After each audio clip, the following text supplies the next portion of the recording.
have 27 and 78 potentially back? Yeah, getting the boys back together. So, we're obviously looking forward to it. We're going to see how Kareem does this week, and it'll be great. Those are two extremely key pieces in our offense, and obviously Kareem's a great playmaker, and Jack, obviously his play speaks for itself. So we're looking forward to it, but we'll just handle the week as it goes and see what happens. Obviously, Nick's a great player for you guys. What element does Kareem bring to your offense that's maybe different? And how does he kind of augment Nick as well? Yeah, I think Kareem, just energy-wise, that spark he comes in and plays with. I think that's a extremely vital part for us. And when it comes to the explosive portion of our offense, we've been missing that with him as well. So some of the shotgun plays with him coming out of the backfield, whether it's run or pass, he's a key part of our offense. As a quarterback, having a back that can catch the ball and make some plays, what does that do for you? I mean, that makes life easy, on some of these checkdowns to where it can turn into explosive plays. That's the kind of playmakers we have, so we're looking forward to it. You haven't had those two guys together since Chargers game. Mm-hmm. And how unique does it make you, and as a team, as an offense, and then how timely is it? You guys are in the AFC North, the weather's turning to have a tandem back. Yeah, to have those two guys in the backfield together, obviously it complements with De'Aaron as well. Just to be able to rotate those guys in and have fresh legs. This is a great part of the season to have that coming back in. So looking forward to that part. But they complement each other well. They're both they'll sub each other out and go in when they know they need a break. So they complement each other well. Hey Baker, when you were talking about the inconsistency of your accuracy, when you go back and watch it on film, is there anything you can identify from the throws that aren't the best? No, I think there's, like I said, there's some throws that are going to be made, but I'm not going to be perfect throughout the game. Just find ways to make those plays.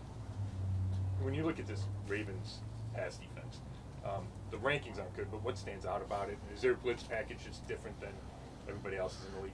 Yeah, I mean, they do. They have consistently have always done a great job of mixing up looks and bringing different guys. You expect it one way, and they'll bring it from the opposite side. But, their rankings when it comes down to that, some people might, point that out, but they're the number one defense in the league when it comes down to third down percentage and red zone percentage. So that's what we're focused on, and they do obviously a really, really good job of that. Baker, fighting through the injuries like you are, how much extra work is it during the week just with the treatment and doing everything you need to do to get ready for Sunday? I mean, yeah, it's a couple hours extra rehab and whatnot throughout the week, but I mean that's what's necessary this time of the year. You be full go today? We'll discuss today. We'll see. I mean, I'm feeling better and better as the weeks go on. Since, like I said, no setbacks, so we'll see. You took that last Wednesday off. That helped a lot. Just not doing anything maybe for a day. It did. I mean, I still got the mental reps, like we just finished up walkthrough, doing all that. So I mean, that's this part of the season where a lot of guys are banged up. A lot of guys, it's so important to be mentally locked in during the week when you might not get some of these reps. And also just the mentality of. Some guy goes down, you got to have somebody to be ready to step up. So we enforce that, mentally preparation part of the week. Baker, I want to ask you about the empty backfields you guys have been going with quite a bit here in recent weeks. Considering the injuries you're dealing with, the proficiency of the run game as well. Some people might say that why does that make sense, or what advantage does that give you guys to be in those empty sets? But you as a quarterback, what do you like about those empty sets, and what do they do to help you? I mean, formationally, you get some indicators on what kind of coverage when you spread them out. For some teams that have pass rushers and blitz packages, kind of like the Ravens do, it makes it easier for you to identify exactly how they're trying to attack you. And it's just easy ways to find completions and get the ball in guys' hands. We're great at running the ball, so we want to, stay true to that, be a physical team, but you got to mix it up every once in a while, and we just have to stay efficient when we do that.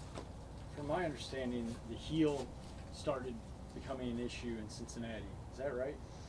Yeah, I mean, it was one of those things that, like, the day after games, weeks prior to that, but it was the first time I felt it during the game was in Cincinnati. Okay. I don't know if it was turf or grass or what, but. Okay, and the reason why I'm asking is because, the shoulder's been almost all season. Mm-hmm.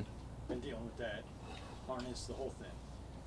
The last couple of weeks, there's been the heel and then the knee in New England. Have the lower body injuries been more difficult than the shoulder, or, has it just, have you had to adjust to dealing with these new kinds of injuries with mechanics? Yeah, I mean, especially for me, kind of an unorthodox throwing motion when it comes to my lower body. just how violent it is. And your lower body is so important in your throwing motion regardless. So it's been definitely a different issue to overcome. The shoulder stuff's kind of the new normal. I'm not really worried about that anymore. Still try and protect it as much as I can. But, like I told you guys, there's plays to be made with my feet, and that's where I've been kind of frustrated with that. And Tom asked you if you'll be full go, but just to clarify, do you know if you'll practice at all today? I'm going to try and go for sure, definitely. Baker, you've talked about how everything's still in front of you guys here, which it is.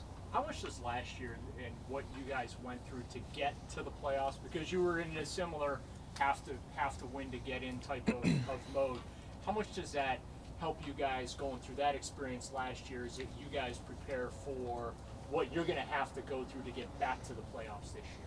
Yeah, I mean, definitely for some of the younger guys, and myself included, for that stretch run where it was the first playoff push we've actually had, to be able to relate back to that, and realize that it's just a 1 week at a time mindset, which is what we did last year, and you have to have that same mindset. But we're sitting at a different spot right now. 6 games left, and 1 win behind the division leader, which we're playing twice in the next 3 weeks, and so we know the task at hand, and we know how we have to attack it. Baker, I know you guys have dealt with so many injuries this year as an offense, but with Donovan specifically, I guess, how important is he to what you're trying to do as a quarterback and how you rely on him? Yeah, I mean, obviously we're a little depleted at the receiver position right now, but we're asking guys to step up and be role players when Donovan's down. So it's he's an important part of our downfield passing game, but we have to find ways to make up for it when he's not in. And with you two specifically, I guess, what's it been like these last couple of years developing that connection with him? He's a very consistent guy. He's somebody that he's going to be in the same spot every time, and you talk through it with him throughout the week, and you can trust that he's going to do it come game time as well. Baker, how impressive is what the Ravens been able to do this year, given all the key injuries they've had throughout the year and the close games Yeah. they figured out a way to win? Yeah, I mean, I think if you look back at what their potential starting roster and depth chart compared to what it is now, they to be where they're at is extremely impressive. To be able to have a lot of guys step up, and a lot of their games so far this year they've come from behind. So they're a very resilient team, and that's just how they're led and coached, and we know that, and we expect that coming into it. What do you think it's going to be like, that atmosphere Sunday night in Baltimore? I think it's going to be a great atmosphere. Obviously anytime it's a primetime game, the crowd's more involved. We get a little bit more time to prepare for it, but it's an important game for both teams, and we both know that. It's kind of rivalry weeks for you guys. This is a unique situation where you play them, get a bye, and then play them again. Did you, beginning of the season, did you kind of circle this as just saying, you know what, that could be where this whole division is decided? Yeah, I mean, you look at the schedule prior to anything that happened this season. This is our back half of the schedule is extremely loaded with AFC opponents and division opponents as well. So we knew that coming into it, but we're here now, and like I said, you have to have a 1 week mentality at a time. So that's just how it is. Another way to I guess look at it or ask it is, 6-5 isn't where you guys wanted to be, obviously, but if you guys win this game in Baltimore, do you think it could turn your season? I mean, obviously you got a lot left, but you have the bye and then another huge game against them. But could this be a turning point? Is it that big of a game? I mean, it's obviously anytime you have a division game, it's a huge game for us. I mean, turning point in the season, I mean, we have a winning record. Everybody else wants to throw us in the trash, but we know exactly what's in front of us, and that's how we're going to handle it. Yeah, but I mean, winning record, obviously, but I'm talking in terms of being the playoff team you guys want to be, because even Joel said a couple weeks ago, 9-8 probably isn't going to get in. Yeah, I mean, but you look at the division right now, and everybody's stuck in there. So each game that's a division opponent's just, I mean, obviously extremely important. Do you like it that way, Baker, with the back end for division games? It's that way for all 4 teams. Because earlier, in past years, you play a lot of division games early in the season. Yeah, I mean, I think for us, just kind of for us to take care of business 1 week at a time, we in this sense where we play division opponents this late in the year, that we kind of control our own destiny type mentality, that as long as we go out and do our job, just keep swinging, and then look up when it's all done. So we'll see what happens. Baker, I mean, it's pretty unique that you're going to spend the week preparing for Baltimore and then have 2 more weeks to prepare for Baltimore again. What are the advantages, I guess, of being able to play them and then kind of circle back and figure out what to do in the next game against them? Yeah, I think obviously when you play a team that's got a scheme that they've had for so long, you're able to prepare for them, and then 2 weeks later they can't completely change up their scheme. They've been doing it for so long consistently and doing it at a really high level. So it's going to give us that week off, but then come back and not have to completely learn new stuff. It's just kind of different wrinkles and things like that we want to, trying to exploit, the good or the bad. Underrated Thanksgiving side, overrated Thanksgiving side. Underrated. That's a good question. Thank you. Overrated, green bean casserole. That's funny. That's funny. I'm with you. Underrated. Ooh, that's a good one. I don't know if I have one. I don't know if there's. I love all sides, but green bean casserole is definitely overrated. Hey, Big, we know Jarvis has been dealing with stuff all year or for a long time now. Do you guys wind up spending a bunch of time in the training room together?